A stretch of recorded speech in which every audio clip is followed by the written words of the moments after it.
Good afternoon বন্ধুরা, তোমরা সবাই কেমন আছো? আশা করি ভালোই আছো, আমরাও সবাই ভালো আছি। এই যে দেখো, আজকে একবার রান্না বান্না সেরে তারপরে সবাই মিলে খেতে বসে ভিডিওটা অন করে দিলাম।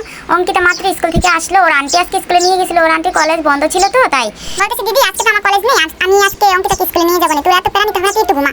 পরে আমি একটু এতদিন পরে আসলে ভালোভাবে ঘুমালাম। আর বোনটা বাসায় থাকলে না সব কিছু সহজ হয়ে যায়। আসলে বোন থাকা অনেক জরুরি, যার বোন আছে সেই বুঝে যে বোনটা থাকা কতটা প্রয়োজন।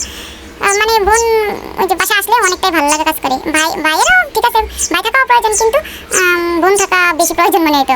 বোনদের জন্য পাশে এগিয়ে আসে আর কি। এরকম ভাইয়েরাও আসলেও বোনটা একটু বেশিই থাকে সবসময়, সেটা সত্যি কথা, সেটাই বলতেছি।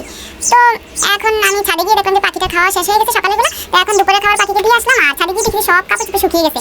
পরে নিয়ে আসলাম, এসে এই যে এখন গুছগাছ করে যাগুলো তার ডয়ারে অটোপে রেখে দিব। এই যে এখন রেখে দিয়ে দেখি যে ছোটোটা একটা প্যান্ট একটু হালকা ইয়ে আছে, তো এটা দিয়ে দিলাম। আর এই ছোটোটার ঘুম পাড়িয়ে দিলাম। ঘুম পাড়িয়ে দিয়ে এবার কাপড় চোপড়গুলো সুন্দরভাবে গুছগাছ করে এই যে রেখে দিলাম। একটুখানি রুমটা অবস্থাটা দেখলে ওর বাবা আইসা ও একটু ভালো লাগে না, এই কারণে এই রুমটা একটু পরিষ্কার রাখতে চাই আর কি। তো বাচ্চাদের ঘর তো অত বেশি পরিষ্কার রাখা যায় না, ওরা এই যে একটু পর পরই বড়টা একটু পর পর এটা করে সেটা করে তো আমার হয়ে যায়। তো কিছু কারণে আমার যতটুকু সম্ভব আমি অতটুকুই করে রাখি আর কি।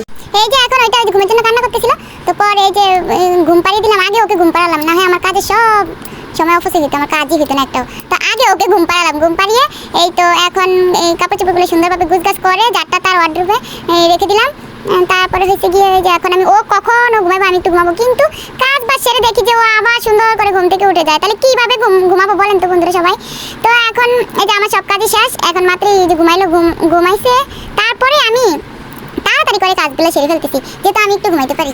যাদের ঘরে এরকম একটা বাচ্চা আছে তারাই বুঝে যে তাদের ঘুমের সময় কখন, খাওয়ার সময় কখন, স্নানের সময় কখন, তারা আসলে বলতে পারবে না সঠিক টাইমটা যে ওরা কয়টার দিকে খায় আর কয়টার দিকে ঘুমায়, এইগুলো আর কি। এখন বাচ্চারা শুধু এরকম করে, এখনকার বাচ্চারা একটু বেশি জ্বালায় আমার মনে হয়। তো দুইটা বাচ্চাকে নিয়ে হিমশিম খাচ্ছি আমি, এখন আর কি করা দেখেন। এই তো পরিষ্কার করে দিলে রুমটা, তারপরে যে ও ঘুমালো আমি একটু ঘুমালাম, কে জানে কখন আবার উঠে যায়। আমি কি ঘুমালেই হয়, একটু পর পর উঠতে হয়। তো এই যে এখন আমিও ঘুমিয়ে পড়লাম। তো বন্ধুরা সবাই ভালো থাকবা, এই পর্যন্ত আজকের ভিডিওটা, টাটা।